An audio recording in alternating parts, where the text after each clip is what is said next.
Yer yer bugünkü dünyada sabahda yoxam. Çok çalışdım zahmet ile layayıp.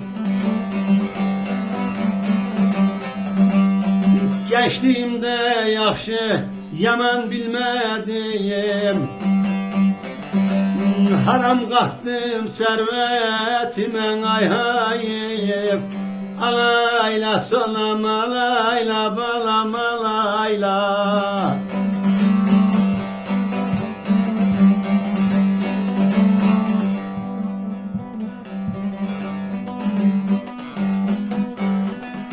Yer bu kadar tecrübeyi bize bəsdi mi? Dünya malı cilve edimi süslü mü?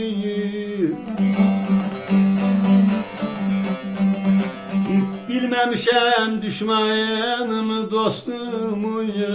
Boşa giden o hürmetim ayhayıp.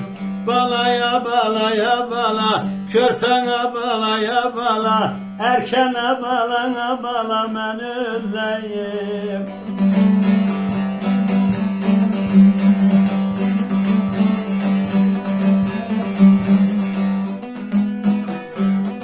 Karaxanlı Murat serden geçmişim, tedbirin tagayir olup şaşmışayım.